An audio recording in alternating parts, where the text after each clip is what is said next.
प्यारे साथियों, मैं नौजवानों के इस इनकलाब को जिंदाबाद करता हूं। आज इस जंतर मंतर पे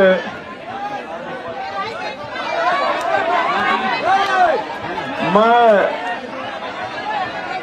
बहुत इंपॉर्टेंट बात आपसे करने के लिए आया, और वो तभी संभव होगी जब आप शोर शराबा बंद कर दोगे।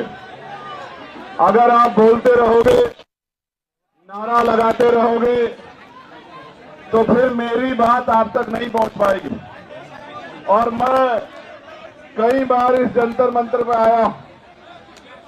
ये जंतर मंतर जहां से जहां तक दिखाई देता है, और जहां तक दिखाई भी नहीं देता उसको भी हमने कई बार जो है चंद से अलार्म से भरा है। यहाँ आप और मैं इस बात को जानते हैं कि आने के पीछे जो उद्देश्य है वो बहुत महत्वपूर्ण है। सबसे पहले तो मैं इस आंदोलन के साथियों का धन्यवाद करना चाहता हूं। जो आंदोलन में साथी बैठे हैं, हमारी बहनें, नौजवान साथी, प्यारे भाई, मैं उन सबका धन्यवाद करता हूं, क्योंकि पिछले लंबे समय से वो लगातार लड़ रहे हैं, और इस तरह से लड़ रहे हैं कि जो नहीं भी सुनना चाहता उसको भी सुनना पड़ रहा है, जो नहीं भी देखना चाहता उसको भी देखना पड़ रहा है, और जो नहीं भी बोलना चाहता उसको भी बोलना पड़ेगा। मेरी बात को आप याद रखना। जो आज चुप है उसको भी कल बीच में आके बोलना पड़ेगा। ये नौजवानों का सोनम भाई जैसे क्रांतिकारी महान योद्धाओं का साथ है। ये जो आपके रील वाले साथी है ना, ये हटेंगे तो बहुत आसान रहेगा। आप आओगे तो वो भी उठ जाएंगे। मैं आपके उत्साह को समझता हूं, और ये उत्साह बना रहना चाहिए, ये उत्साह आगे बढ़ना चाहिए। प्यारे साथियों, ये जो शख्स हमारे बीच है, सोनम सर, पिछले लंबे समय से इस देश के लिए कई महत्वपूर्ण लड़ाई, लोगों को जगाने के लिए, लोगों को उनके अधिकार के प्रति जागरूक करने के लिए हम लोगों ने लड़ते देखा है। और अच्छी बात यह है कि वो अपने लिए नहीं लड़ रहे हैं, ना उनको नौकरी चाहिए, ना उनको कोई पेपर देना, ना उनको कोई नौकरी चाहिए सरकारी, ना उनको कोई पेपर देना है।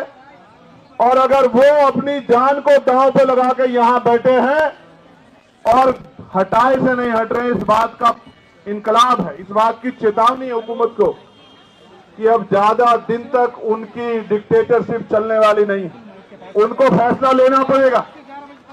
मैं तो देख रहा था जहां लोग अपनी लड़ाई नहीं लड़ते, जहां लोग अपनी समस्याओं में नहीं खड़े होते, मुझे सहयोग ये भी करना पड़ेगा। इस देश के नौजवानों को अपने बारे में सोचना चाहिए उन्हें अपने बारे में। आज वो इसलिए घर से बड़े पैमाने पर नहीं निकल पा रहे हैं क्योंकि घर के लोगों को लगता है कि अगर वो जाएंगे तो किसी मुसीबत का सामना करना पड़ सकता है। अगर आप अपनी लड़ाई अपने आप नहीं लड़ोगे तो आपकी लड़ाई कौन लड़ेगा। मैं पूरे धन्यवाद देता हूं वो हमारी बहनें, हमारे भाई जो बैठे हैं भूख हड़ताल पे, अनशन पे, जो डटे हुए हैं बारिश में, तूफान में, गर्मी में, सर्दी में। और मैं खुद आंदोलनकारी, मैं जानता हूं कि जब कोई आंदोलन करने निकलता है तो उसको कितनी तरह का सामना करना पड़ता है। उसमें सवाल जाते हैं, उसकी नैतिकता को गिराने के लिए प्रयास किए जाते हैं, उस पर आरोप लगाए जाते हैं कि इनको फंड कहां से मिल रहा है, इनको सुविधा कहां से मिल रही है, ये इस पार्टी से ऑर्गेनाइज है, ये इस संगठन से ऑर्गेनाइज है। ये मैं इनको देख के क्या कहूं, ये किससे ऑर्गेनाइज हो सकते हैं। ये तो नौजवान हैं, और नौजवान जब जब अंगड़ाई लेता है निजाम बदल जाते हैं। मेरी बात को आप याद रखना।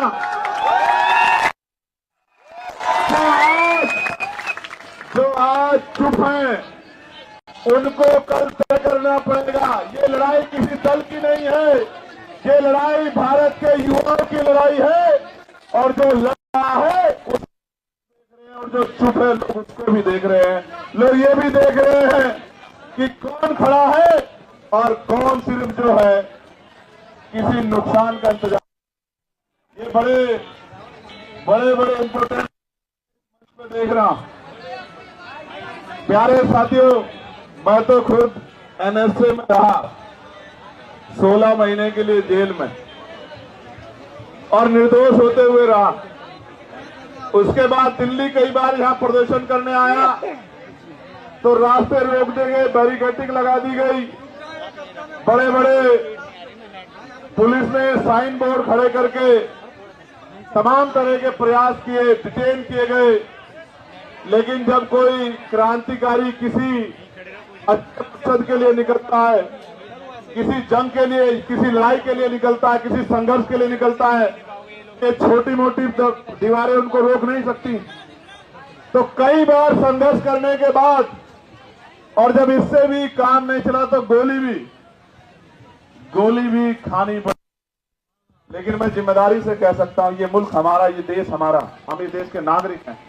इस देश के हर एक जिम्मेदारी, हमने लोकसभा में शपथ ली है संविधान की कि हम अंतिम व्यक्ति के अधिकारों की लड़ाई लड़ेंगे। मेरी और सबकी जिम्मेदारी रहती है कि वो इस प्रोटेस्ट में साथ खड़े हो। आप महसूस करके देखो, देश की हर मां चाहती है कि चंद्रशेखर आजाद और भगत सिंह पैदा हो, लेकिन हो पड़ोसी के हाथ, क्योंकि उनको शहादत देनी। और मैं फिर कह रहा हूं, ये देश आंदोलन से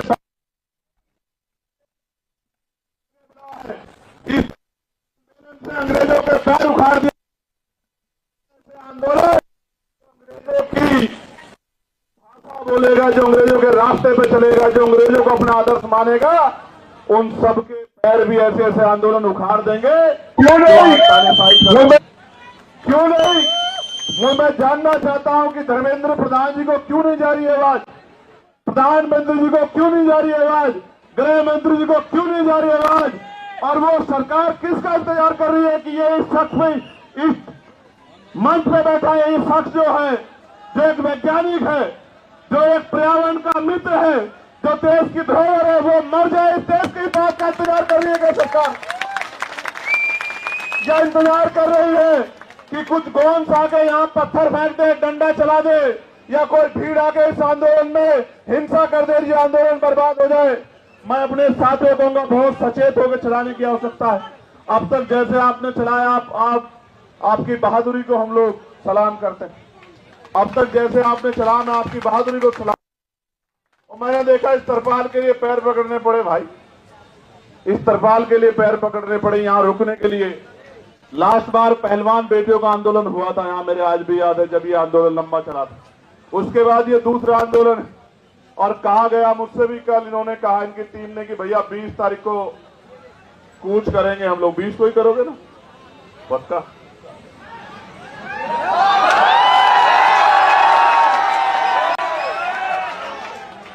तो लिखो, नोट करो कि 20 तारीख को कूच करेंगे। मेरी बात को आप याद, मैं 20 तारीख को ही आता, मेरा भरोसा करो, मैं 20 तारीख को ही आता। मैंने किसी को कहा भी नहीं आने के लिए, आप जानते हो, मैंने किसी से नहीं कहा कि आ जाओ, लेकिन इनकी वजह से आना पड़ा, इनकी वजह से आना पड़ा। मैंने इनसे कहा कि जाओ, उनसे कहो कि वो अनशन त्याग दे, देश को उनकी जरूरत है, युवाओं को उनकी जरूरत है। और इन्होंने कहा कि वो तो नहीं मान रहे। मैंने इनसे कहा मेरा संदेश देना कि उनका भाई इनसे कह रहा है कि त्याग दो। तो संदेश ये आया कि नहीं, वो नहीं छोड़ रहे अनशन। तो मैं आज इनसे नहीं, मैं बिल्कुल नहीं कहूंगा। मेरे आज भी याद है, जब शहीद आजम सरदार भगत सिंह जेल में थे, उनके पिताजी चले गए एप्लीकेशन लेके अंग्रेजों के पास कि इनकी सजा माफ कर दी जाए। तो मुझे याद है शहीद आजम सरदार भगत सिंह जी के वो शब्द अपने पिता से जब उन्होंने कहा कि आज आपने मेरी पीठ में छुरा घोंपा है, जिनके खिलाफ मैं लड़ रहा हूं, आपने उनके आगे कमजोर पड़ने का काम किया, आज आपने मेरे आंदोलन को कमजोर किया, मेरे संघर्ष को कमजोर किया है। तो मैं लड़ने वाला व्यक्ति हूं, मैं इनका संघर्ष कमजोर नहीं करूंगा। अगर इनको कुछ होगा तो इसका खामियाजा इस सरकार को भुगतना पड़ेगा, मेरी बात को आप याद रखें। हमें इनको बनाने की जरूरत है, ये अनशन त्यागे, देश की सरकार से सवाल पूछने की जरूरत है कि वो इस डिक्टेटरशिप को क्यों कर रही है। जो शिक्षा मंत्री पेपर नहीं बचा सकता है, वो युवाओं का भविष्य कैसे बचाएगा, इस बात का जवाब शिक्षा मंत्री जी को देना पड़ा। मैं फिर आपसे कह रहा हूं, ये आंदोलन युवाओं के भविष्य को बचाने के लिए, और मैं देश के हर एक युवा से कह रहा हूं, जब ये लड़ सकते हैं जिनको नौकरी नहीं चाहिए, जिनको पेपर नहीं देना, तो आप भी लड़ सकते हैं। इसे इतना बड़ा करो आंदोलन को, क्योंकि ये लोकतांत्रिक व्यवस्था है, ये संवैधानिक देश है। जब आंदोलन बड़ा होगा, मैं गारंटी से कहता हूं कि सरकार झुक जाएगी। हमने पहले भी सरकार को झुकते हुए देखा। किसानों की शहादतें याद करते हुए मैं कहना चाहता हूं, उन किसानों को नमन करते हुए हमने सरकार को झुकते हुए देखा है। ये तो एक केंद्रीय मंत्री के पद से इस्तीफे की बात, ऐसे कितने ही मंत्रियों को लगातार इस्तीफे देने पड़ेंगे जब जनता खिलाफ हो जाएगी। मेरी बात को आप याद रखें। कुर्सी तो है, धर्मेंद्र प्रधान जी को मैं कहना चाहता हूं, सुनो भाई, कुर्सी तो है, आपका जनाजा थोड़ा ही है। अगर कुछ कर नहीं सकते तो छोड़ क्यों नहीं देते, क्यों चिपक के बैठे। अगर ये खलल डाल रहे हैं, एक बार जो कह दिया जाए वो माना जाए, उसके बाद दोबारा कहना पड़े तो ये अनुशासन के बाहर। अगर आप कुर्सी पे बैठ के कुछ कर नहीं सकते, देश के युवाओं का भविष्य नहीं बना सकते, तो आप कुर्सी छोड़ क्यों नहीं देते सर? क्यों चिपट के बैठे हो? जब देश के युवाओं को आप जैसा शिक्षा मंत्री चाहिए ही नहीं है, तो काहे को चिपट के बैठे हो? सवाल ये है, सरकार अगर 3 किलोमीटर की बात नहीं सुन रही है, तो क्या 300 किलोमीटर की बात सुन सकती है? सरकार सुनना नहीं चाहती है, सरकार सुन के इग्नोर कर रही है। जवाब दो। उनको लगता यह है कि ऐसी अफीम चाट रखी है लोगों ने, कितने दिन याद करेंगे। और ये सच भी है, ये सच भी है। मैं बहुत कड़वी बात कह रहा हूं, जिनके बच्चों के लिए यहां लड़ा जा रहा है, वो माँ बाप घर में इसलिए बैठे हैं कि उनके बच्चों से कोई सवाल उनके बच्चों के फ्यूचर पे ना आ जाए। आपके बच्चों का फ्यूचर है ही कहां भाई? पैसे वाले लोग पेपर लीक करा लेंगे, जिनके जो पावर स्ट्रक्चर से जुड़े हुए लोग हैं उनको पेपर पहुंच जाएगा, तो किसको नुकसान होगा? उसी को ना जो मेहनत कर रहा है, वो किसी भी जाति का हो, किसी भी धर्म का हो। तो ये फिर न्याय, फिर ये अवसर की समता, निष्पक्षता कहां बची? मैं तो उन बहादुर करता हूं, उनके हौसले का भी धन्यवाद करता हूं जो डटी हुई। जहां नौजवान घर में बैठ के रील देख रहा है, वहां मेरी बहादुर बहनें आंदोलन कर रही है। मैं दिल से धन्यवाद करता हूं। 20 तारीख को आओगे नहीं आओगे बताओ?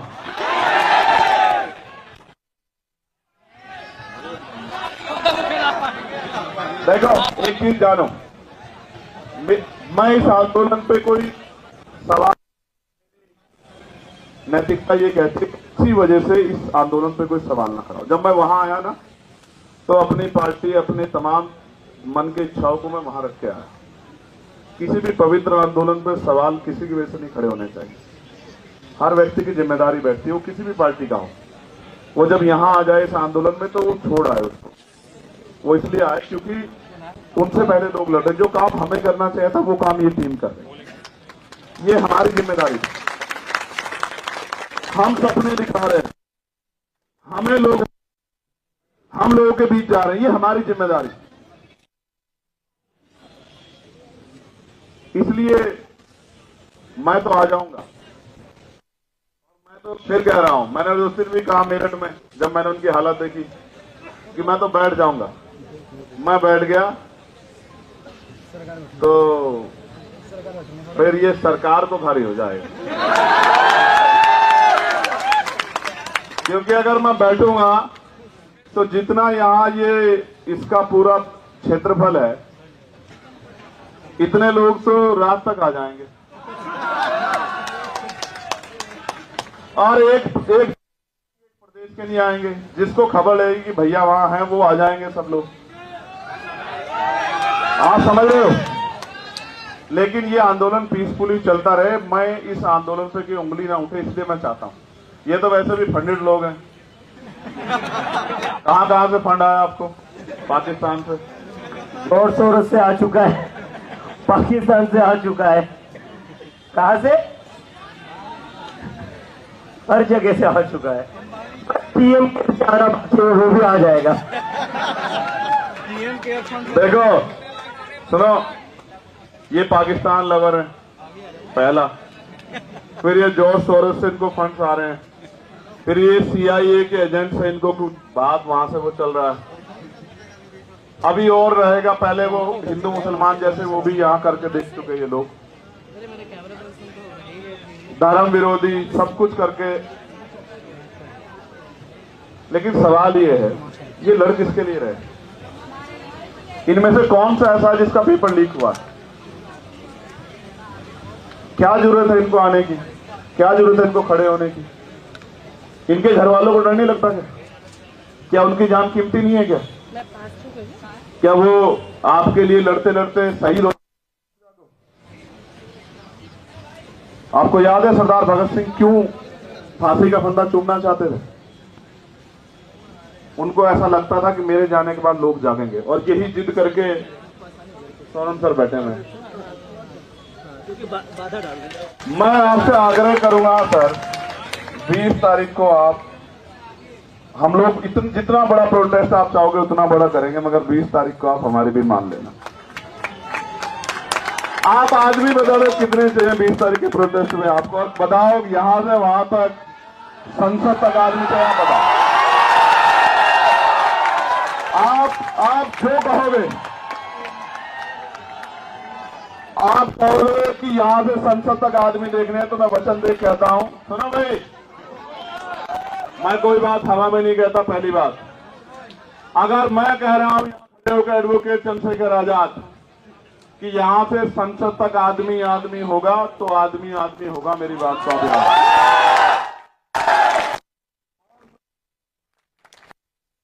महापुरुषों की तस्वीरों के अलावा झंडा भी कोई नहीं होगा, क्योंकि इस आंदोलन के साथ खड़े हैं।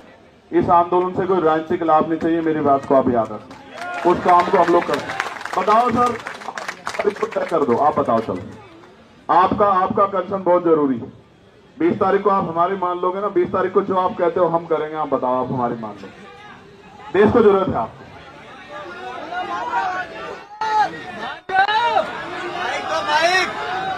आप 20 तारीख को हम कर रहे,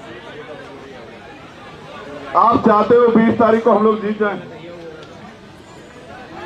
आप बताओ पहले, मैं क्या चाहता हूं? मैं चाहता हूं ना, हमें हमारा जो है मजबूत पिलर भी हमारे साथ रहे, खड़े रहे, डटे रहे।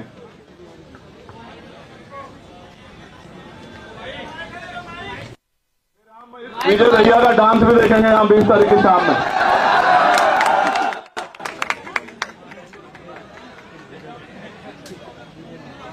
अगर हमारा प्रोटेस्ट सफल हो गया तो फिर आप शाम में हमारी बात मान लोगे? पक्का? ये डांस दिखाएगा शाम में, मुझे डांस करके दिखाएगा शाम में। विजय आपका नाम। देखो, 20 तारीख को प्रोटेस्ट होगा तो प्रोटेस्ट होगा, और ऐसा प्रोटेस्ट होगा कि पिछले 10, 12, 15 साल में तो ऐसा प्रोटेस्ट दिल्ली में नहीं हुआ होगा। कारण क्या है? कारण क्या? ये जिनके लिए लड़ रहे ना, उनको भी नहीं पता कि उनके लिए लड़ रहे। यहां तो मीडिया बहुत कुछ तय कर देता है। वो सुई के बराबर इस आंदोलन में ढूंढ रहे हैं। वो ये चाहते हैं एक इतना सा इनके खिलाफ कुछ मिले जिसको वो बता सके कि ये आंदोलन एंटी नेशनल है, भारतीय संवैधानिक व्यवस्था को डिस्टर्ब करने के लिए किया जा रहा है। मैं यहीं पल पड़ा हूं, यहीं संघर्ष किया। मैंने जेएनयू के बच्चों पर चलती लाठियां भी देखी, मैंने डीयू के बच्चों पर चलती लाठियां भी देखी, मैंने यहाँ एनआरसी से लेकर तमाम आंदोलन देखे, और मैंने खुद बताया ना, मैं निर्दोष होते हुए 16 महीने जेल में रहा। जब मुझे बेल मिली तो मेरे ऊपर एनएसए लगा दी रात को 2:30 बजे। हम भरोसा करते हैं लोकतांत्रिक व्यवस्था में, संवैधानिक व्यवस्था में, अपने जो गवर्नमेंट के इंस्टीट्यूशन है उनमें भरोसा करते हैं। हमें लगता है अगर कोई नहीं सुनेगा तो कोर्ट सुनेगी, तो जब कोर्ट से बेल मिलती है तो फिर एनएसए लग जाता है। कहां जाएंगे हम लोग? हम यही आंदोलन कर सकते हैं। और जिनको लगता है आंदोलन से कुछ नहीं होता, मैं आपको फिर कह रहा हूं, 2 दिन पहले हम लोग मिले थे, मैंने इनसे कहा था कि आप मानो मेरी बात को कि बहुत कुछ होगा, बहुत कुछ होगा, बस आप डटे रहो। और मैंने इनसे कहा कि 20 साल तक डटे रहना।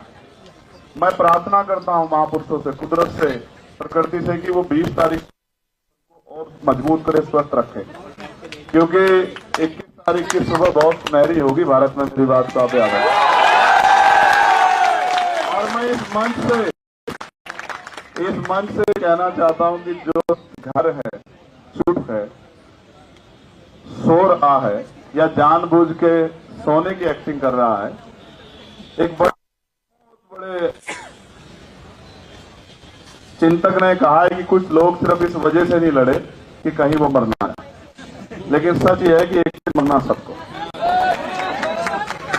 चाहे लड़कर मरो और चाहे डर कर मरो, चाहे मुकाबला करके सामना करो, चाहे हार मान के बैठ जाओ, और मान लो तो हार और ठान लो तो जीत।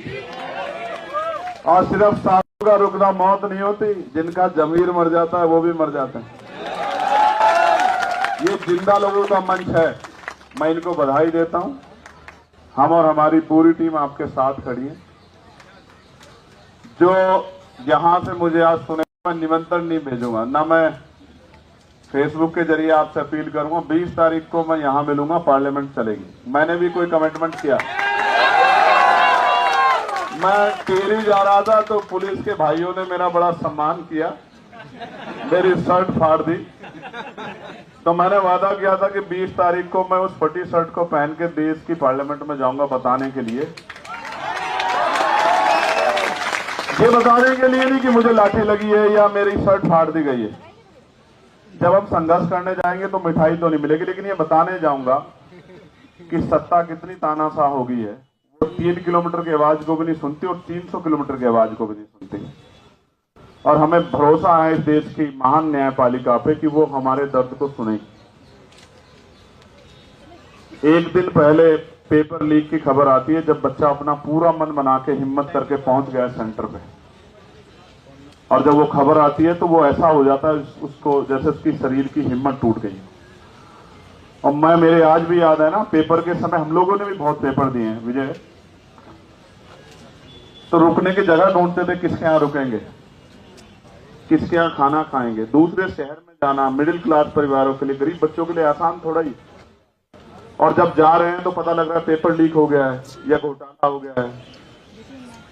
आप समझो ना क्या कर रहे हो आप देश के साथ। और जिस देश में 94,000 स्कूल बंद हो गए हों पिछले 10 साल में, और लाखों की संख्या में शराब की दुकानें खुल गई हों, और जहां टीचर को आदेश दिया जाता हो कि भूसा इकट्ठा करके लेके आओ, क्योंकि गौशाला में गाय भूखी नहीं रहनी चाहिए। मैं मानता हूं कि गाय भूखी नहीं रहनी चाहिए, सरकार के पास बहुत बजट है, लेकिन टीचर इसलिए नहीं है कि वो भूसा इकट्ठा करे, उसको बच्चों का भविष्य बनाना है। क्या मजाक कर रहे हो आप लोग?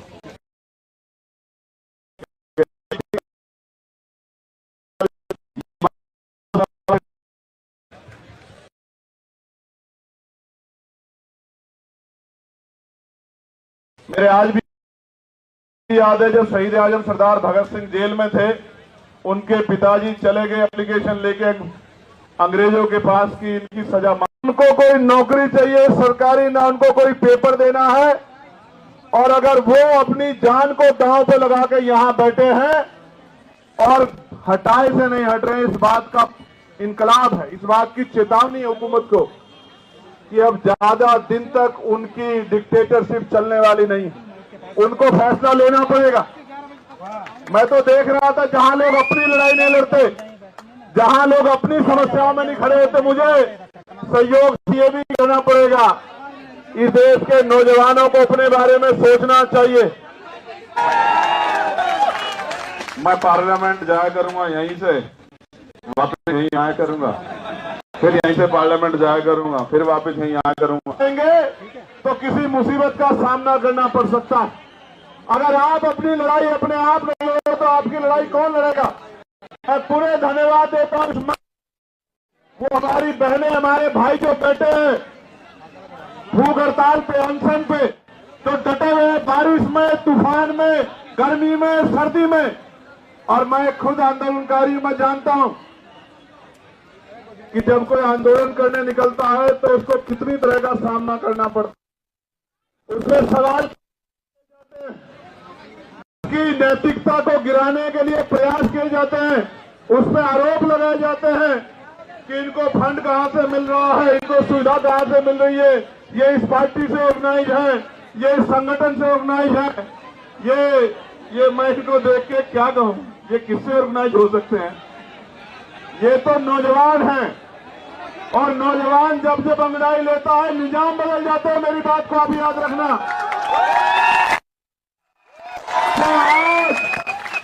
जो आज चुप हैं उनको कल तय करना पड़ेगा। ये लड़ाई किसी दल की नहीं है, ये लड़ाई भारत के युवाओं की लड़ाई है।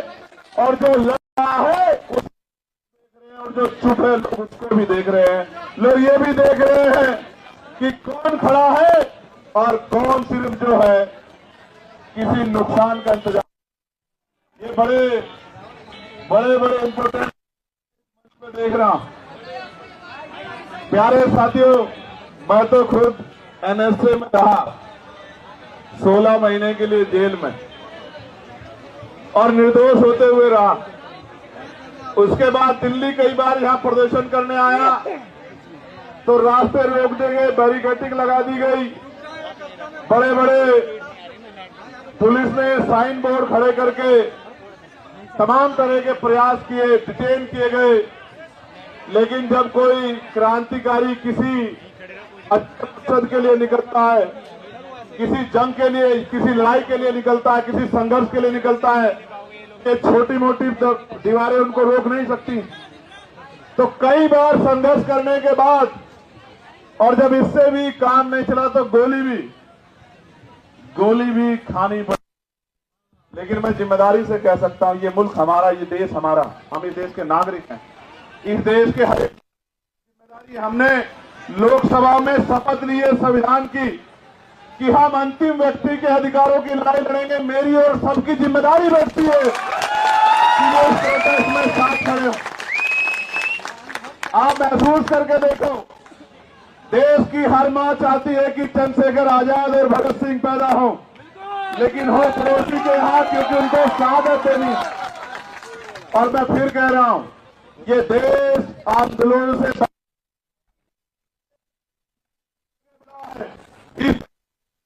अंग्रेजों के पैर उखाड़ दिया। आंदोलन अंग्रेजों की भाषा बोलेगा, जो अंग्रेजों के रास्ते पे चलेगा, जो अंग्रेजों को अपना आदर्श मानेगा, उन सबके पैर भी ऐसे ऐसे आंदोलन उखाड़ देंगे। क्यों नहीं? क्यों नहीं? वो मैं जानना चाहता हूं कि धर्मेंद्र प्रधान जी को क्यों नहीं जा रही आवाज, प्रधानमंत्री जी को क्यों नहीं जा रही आवाज, गृह मंत्री जी को क्यों नहीं जा रही आवाज? और वो सरकार किसका इंतजार कर रही है कि ये इस शख्स में, इस मंच पे बैठा है, ये शख्स जो है, जो एक वैज्ञानिक है, जो एक पर्यावरण का मित्र है, जो देश की धरोहर है, वो मर जाए, इस देश की बात का इंतजार कर रही है क्या सरकार? या इंतजार कर रही है कि कुछ गोंस आके यहाँ पत्थर फेंक दे, डंडा चला दे, या कोई भीड़ आके इस आंदोलन में हिंसा कर दे, ये आंदोलन बर्बाद हो जाए? मैं अपने साथियों कहूंगा, बहुत सचेत होकर चलाने की आवश्यकता है। अब तक जैसे आपने चलाया, आपकी बहादुरी को हम लोग सलाम करते हैं। अब तक जैसे आपने चलाया, मैं आपकी बहादुरी को सलाम। और मैंने देखा इस तरपाल के लिए पैर पकड़ने पड़े भाई, इस तरपाल के लिए पैर पकड़ने पड़े यहाँ रुकने के लिए। लास्ट बार पहलवान बेटियों का आंदोलन हुआ था यहां, मेरे आज भी याद है, जब ये आंदोलन लंबा चला था। उसके बाद ये दूसरा आंदोलन है। और कहा गया मुझसे भी कल, इन्होंने कहा इनकी टीम ने कि भैया 20 तारीख को कूच करेंगे हम लोग। 20 को ही करोगे ना? पक्का?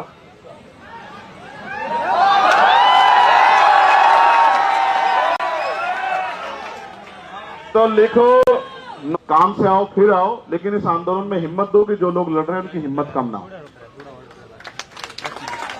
मैं आप सबका बहुत बहुत धन्यवाद करता हूं। मेरी बहुत सारी मंगल कामना, ये आंदोलन कामयाब हो। जय भीम, जय भारत, जय संविधान। आप सबके लिए बहुत बहुत मंगल कामना और प्रार्थनाएं भी कि इसकी अपेक्षा आंदोलन के उसके लक्ष्य वो पूरे हों बहुत जल्द। बहुत बहुत धन्यवाद।